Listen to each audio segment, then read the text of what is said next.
Hello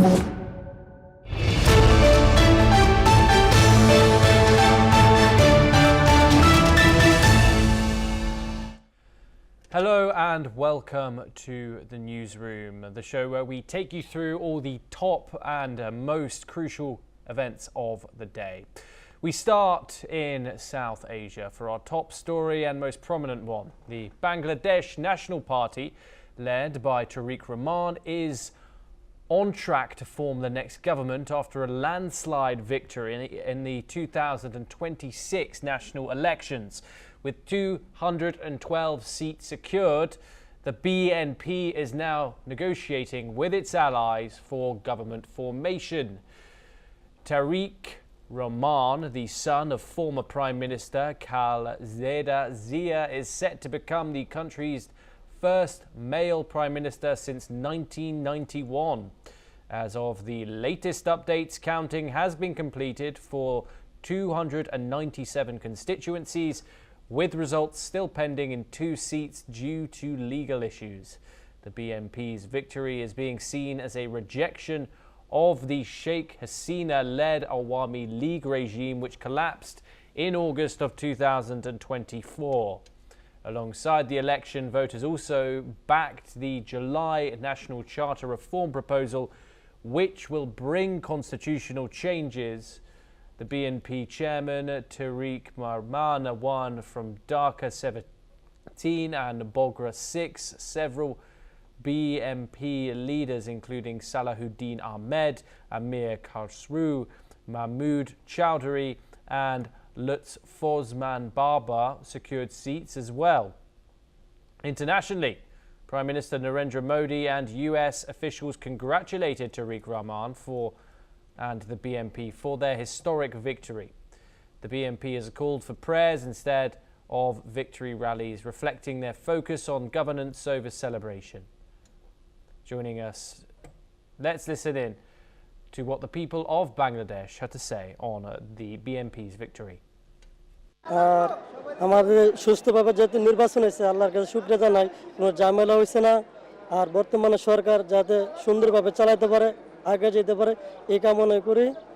আর চাঁদাবাজ সন্ত্রাস যাতে মুক্ত হয়, সুন্দরভাবে যাতে চালাতে পারে এই সরকার, জনগণের পাশে যে সবসময় থাকে, সুখ দুঃখে এগুলো দেখে খেয়াল রাখে, এটাই আমাদের এখন ভোট হইলো, আমরা ভোট দিলাম, অবশ্যই আমরা সবাই শান্তিপূর্ণভাবেই ভোট দিছি, কিন্তু ভোট দেওয়ার পরে যদি আমরা আসলে সরকার নিয়ে কিছু বলতে না পারি, আমরা যদি আসলে কোনোভাবে বলতে না পারি যে এটা ঠিক হচ্ছে না বা ওটা ঠিক হচ্ছে না, we are not with you, এই জিনিসটা যদি আমরা ভয়েস করতে না পারি, এটা আসলে উড বি দ্য প্রবলেম। যদি তারা এরকম হয় যে তারা ক্রিটিসিজম মেনে আসলে সরকার চালাইতে পারে, বা তারা যদি অ্যাকচুয়ালি ওপেন হয় যে না, পিপল উড ডিসাইড যে কি হবে না হবে, তাহলে আসলে that would be more Gen Z support. আমি আল্লাহর কাছে একটা জিনিস চাবো যে আজকে যেই দেশের প্রধানমন্ত্রী, আগামীতে প্রধানমন্ত্রী তারেক রহমান হবে, আমি চাই যাতে দেশটা সুন্দরভাবে পরিচালনা করতে পারে।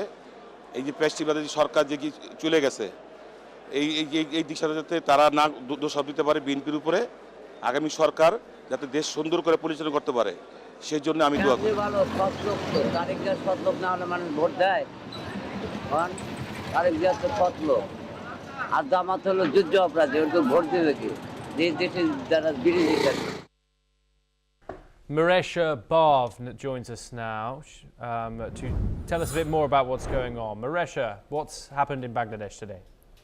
Yes, well, Tom, what a monumentous day that Bangladesh has seen when it comes to the general national elections that have followed the win of the BNP. Now, when you look at it from the optics of it, which were the elections that were held on February the 12th, the BNP has had and has seen a landslide victory.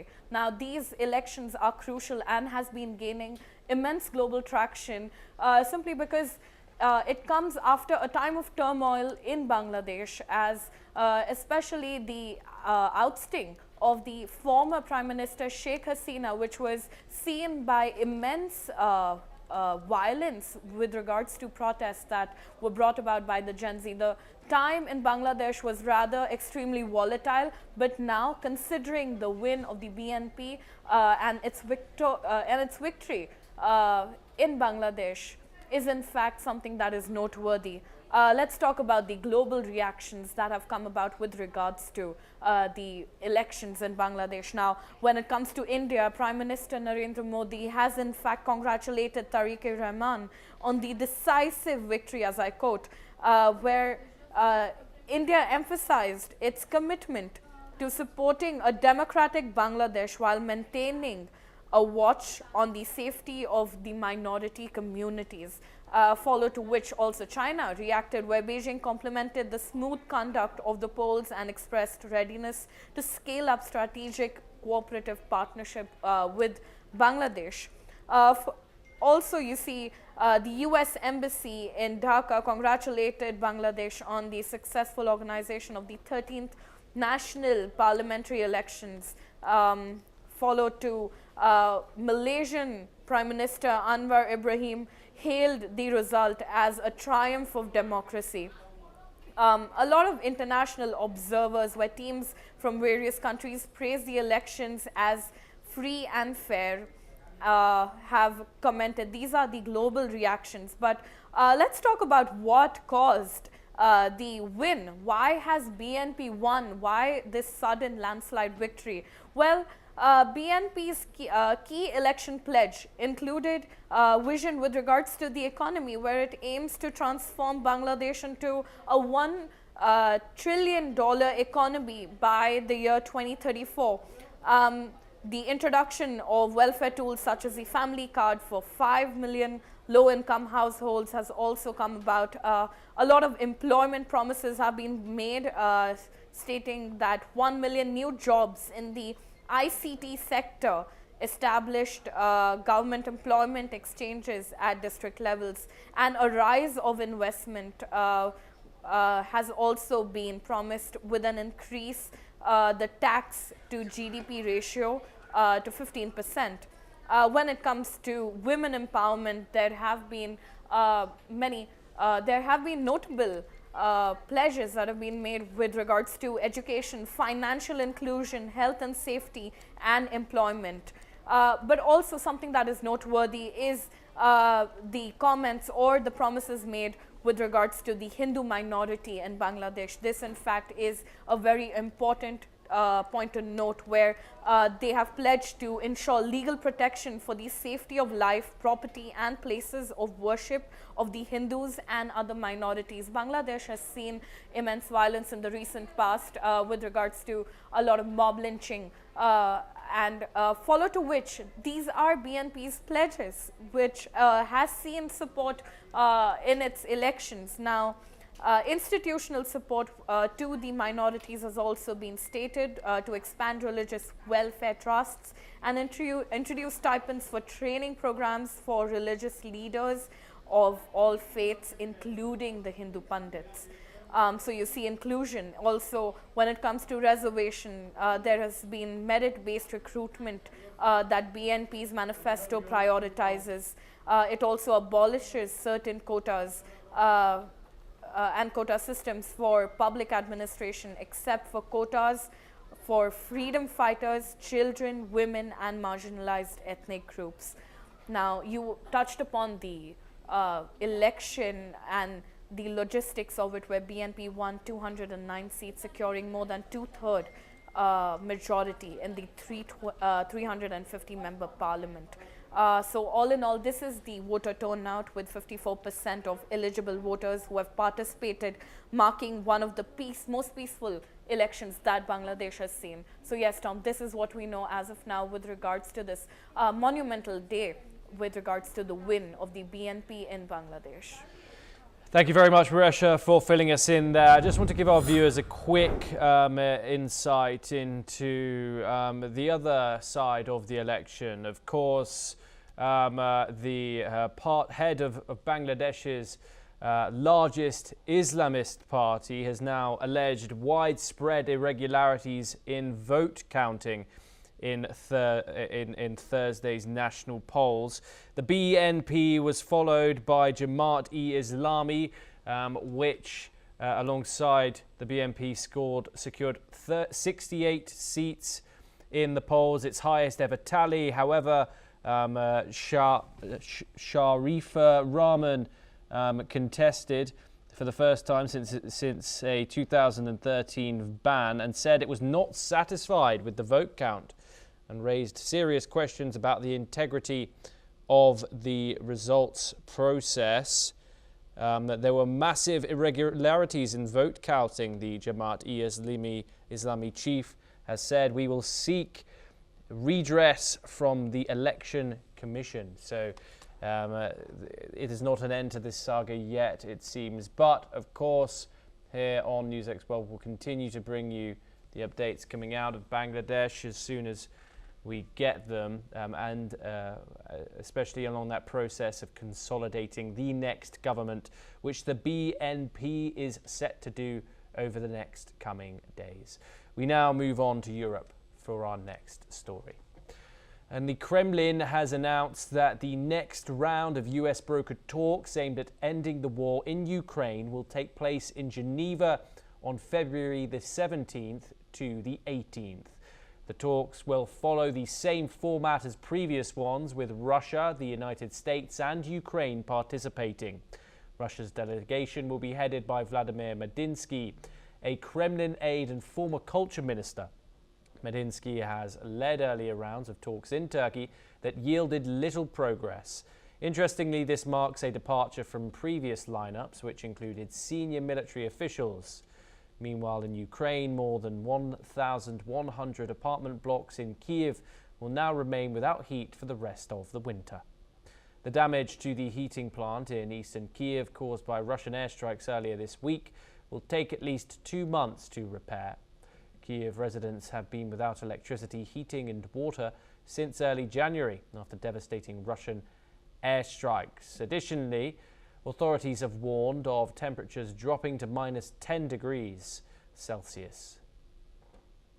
Joining us now is Maresh Abav once again to give us the rundown on the latest diplomatic developments in the Russia-Ukraine conflict. Maresh, what have you got for us? Geneva will be witnessing on the 17th and 18th of February this year is a continued effort of trilateral talks between US, Russia and Ukraine.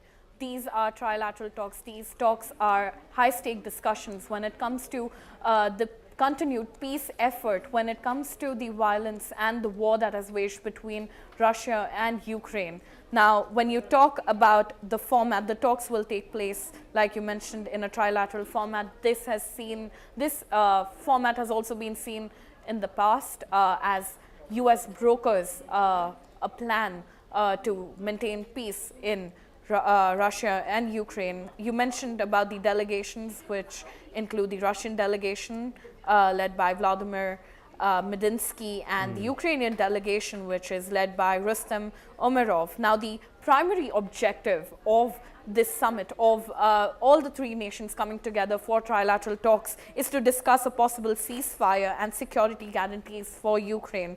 They also address the continuous issue of occupied territories, particularly in the Donetsk region, where Russia is seeking concessions.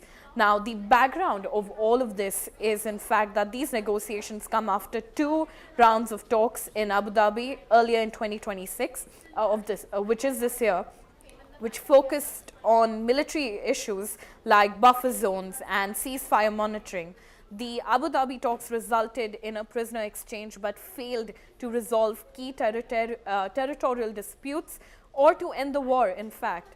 The Russians delegation's approach, in fact, is Medinsky's return to lead the Russian delegation signals a shift towards addressing political issues rather than focusing purely on military matters. But this is where Switzerland's support is seen, where Switzerland is hosting these talks and is offering its good offices to support diplomatic efforts for a just and lasting peace. Now, when it comes to the current context of Russia and Ukraine, the war continues to intensify, with Russian strikes killing civilians in Ukraine and ongoing long-range drone attacks by Ukraine on Russian soil.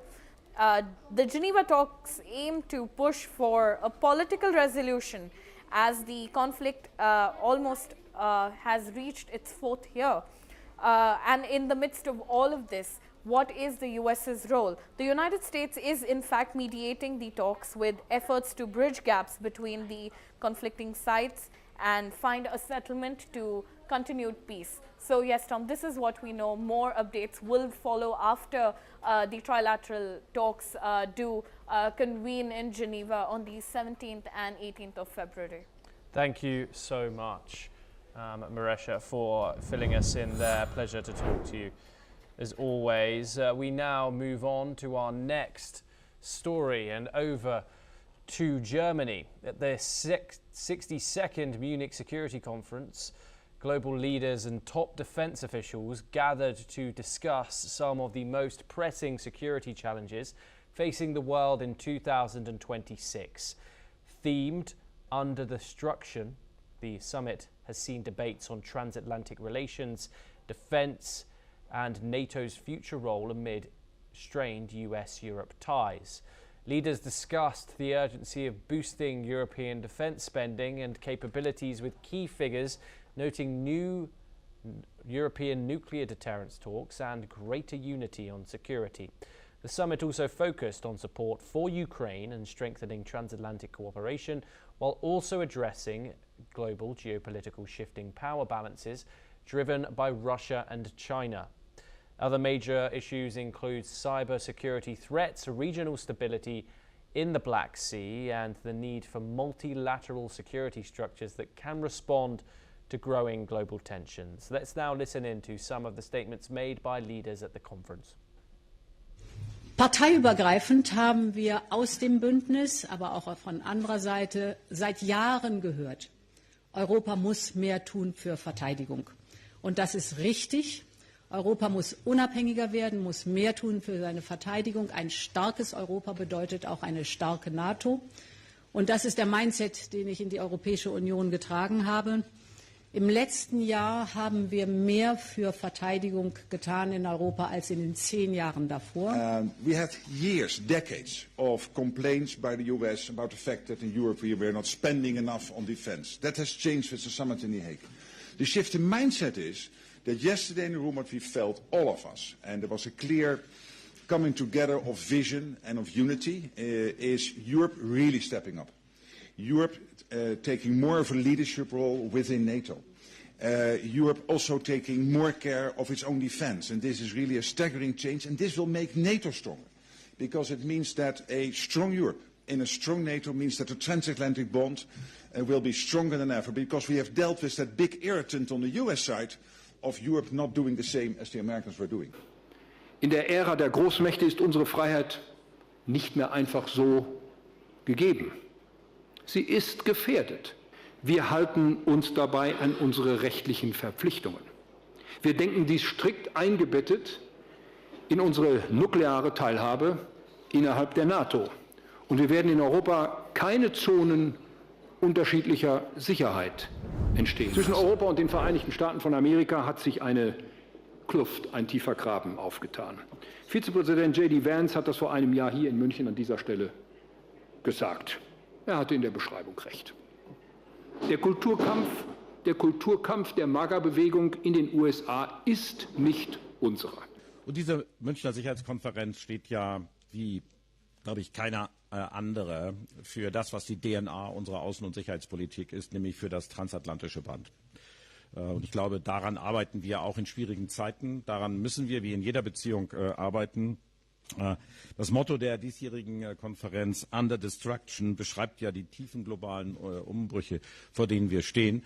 Und wir werden sie nur bestehen, wenn wir unsere Allianzen bewahren, wenn wir zu dem stehen, was uns immer stark gemacht hat, was uns immer verteidigungsfähig gemacht hat. Und das ist das erfolgreichste Verteidigungsbündnis der Welt, das ist die NATO.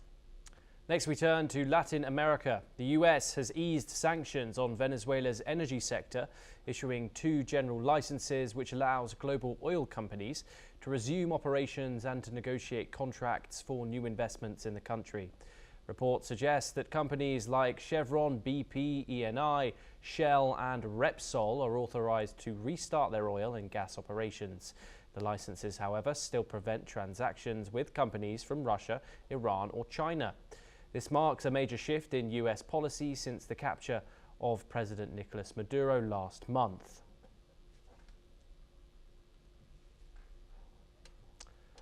Now we turn to Europe once again. Storm Nils has caused widespread disruption across southern France, northern Spain and parts of Portugal.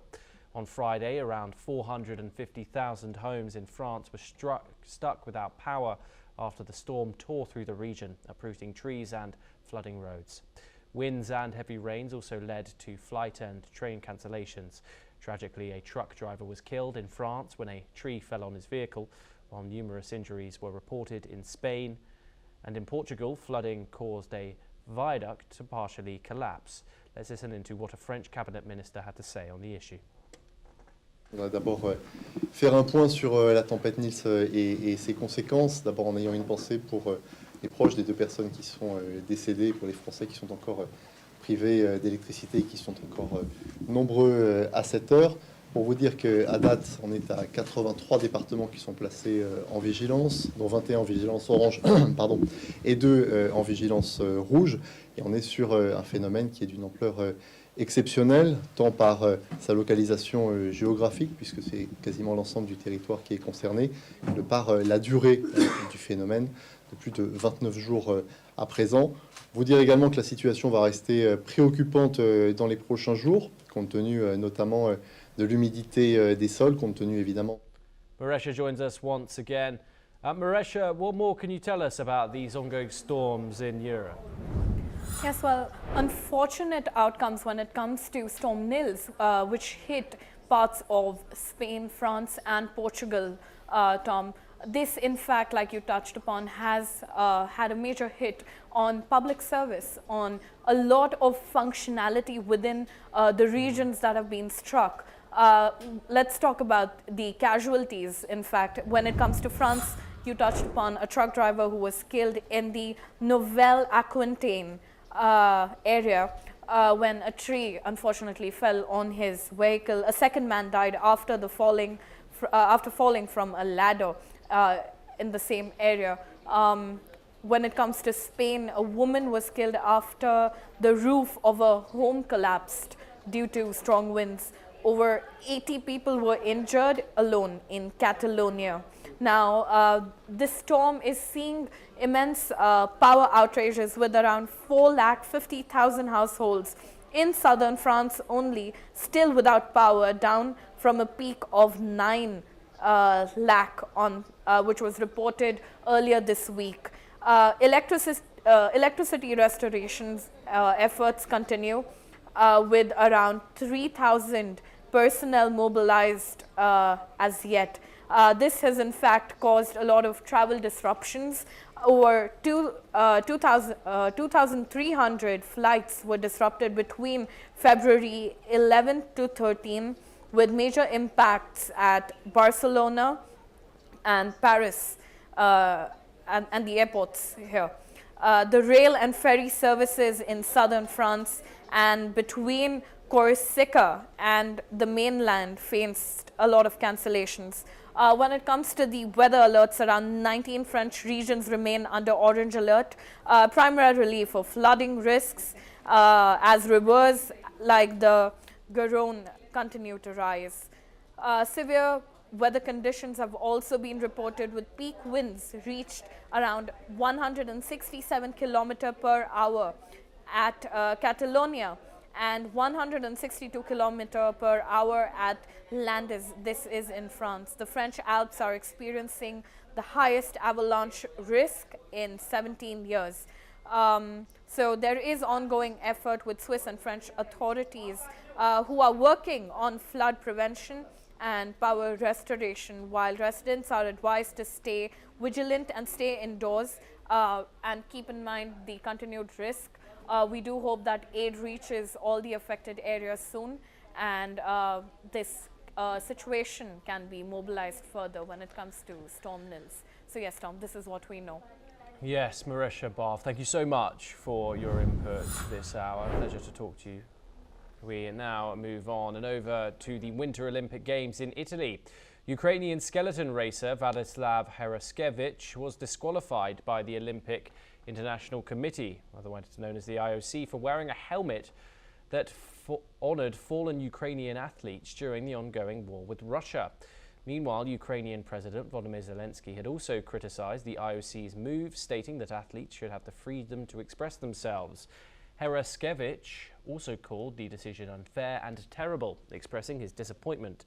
However, an IOC member clarified that it was not the message, but the venue. The Olympics were such expressions should not be downplayed, emphasising the importance of maintaining neutrality to ensure fairness in international competitions. With that, it's a wrap on the newsroom for today. Keep watching NewsX World for more breaking updates.